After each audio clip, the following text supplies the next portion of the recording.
selamat pagi. Senang sekali hari ini bisa menyapa kalian dengan selalu semangat. Nah, hari ini kita bersama-sama mempelajari tema 7 di subtema yang ketiga pada pembelajaran 3 dan 4 di materi pembelajaran baik itu IPS dan juga PPKN. Nah, sekarang mari kita bersama-sama masuk dan mempelajari materi pembelajaran kita pada hari ini. Negara Kesatuan Republik Indonesia didapatkan dengan cara yang tidak mudah.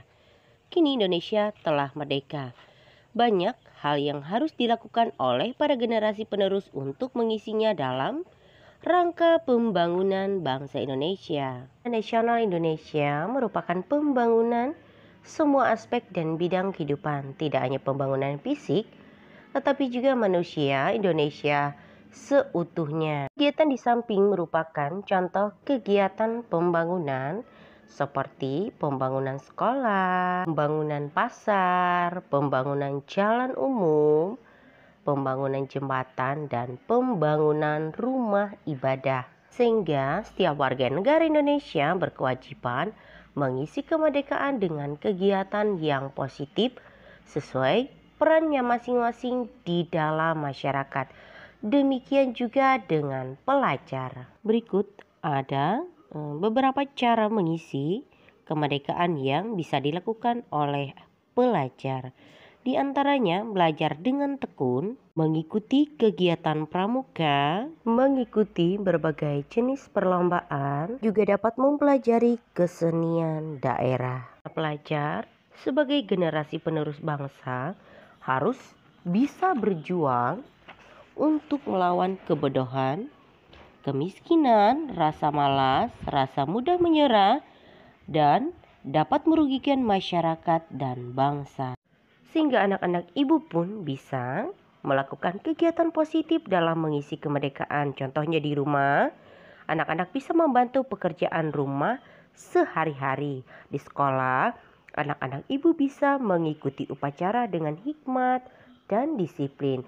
Dan di masyarakat, anak-anak ibu bisa melaksanakan jam wajib belajar dengan disiplin. Si kemerdekaan dapat juga kita lakukan dengan mengamalkan nilai-nilai Pancasila dalam kehidupan sehari-hari. Bagaimana ya sejarah lahirnya Pancasila? Peristiwa lahirnya Pancasila. Pancasila berasal dari bahasa Sanskerta yaitu panca dan sila. Panca artinya 5 dan sila artinya dasar. Jadi Pancasila berarti 5 dasar atau 5 asas negara. Istilah Pancasila dikenal sejak zaman Majapahit.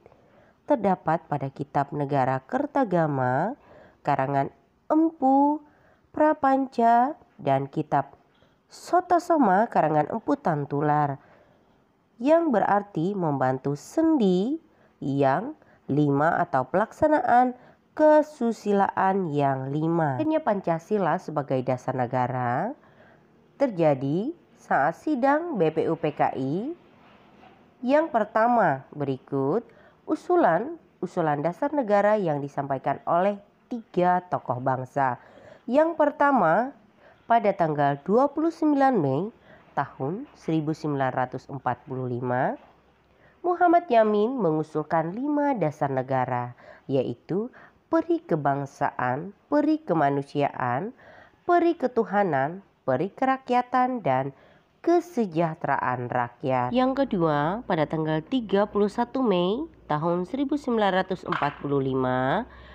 Profesor Supomo dalam pidato singkatnya mengusulkan 5 asas, diantaranya persatuan, kekeluargaan, keseimbangan lahir batin, musyawarah, dan keadilan rakyat.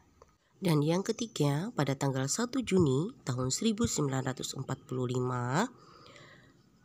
Insinyur Soekarno berpidato tanpa teks tentang calon rumusan dasar negara Republik Indonesia, yaitu internasionalisme, peri kemanusiaan, mufakat, kesejahteraan sosial, dan ketuhanan yang Maha Esa. Kelima dasar tersebut diusulkan istilah Pancasila. Pada tanggal 8 Agustus tahun 1945 disahkan Undang-Undang Dasar termasuk pembukaan undang-undang. Di dalam pembukaan undang-undang termuat isi rumusan prinsip dasar negara yang disebut Pancasila. Tepatnya pada alinea keempat, Indonesia merupakan negara yang kaya kebudayaan. Berbagai kebudayaan tersebut harus dilestarikan generasi ke generasi agar tidak punah. Berikutnya, beberapa cara untuk melestarikan kebudayaan diantaranya mengenali dan mempelajari kebudayaan daerah lain dan daerah sendiri di Indonesia. Kemudian berpartisipasi aktif dalam berbagai kegiatan kebudayaan dan seterusnya. Sekarang, tahukah kamu Pancasila memiliki beberapa fungsi dan kedudukan dalam masyarakat Indonesia? Berikut adalah fungsi dan kedudukan Pancasila, yaitu ada 3. Yang pertama, Pancasila sebagai dasar negara.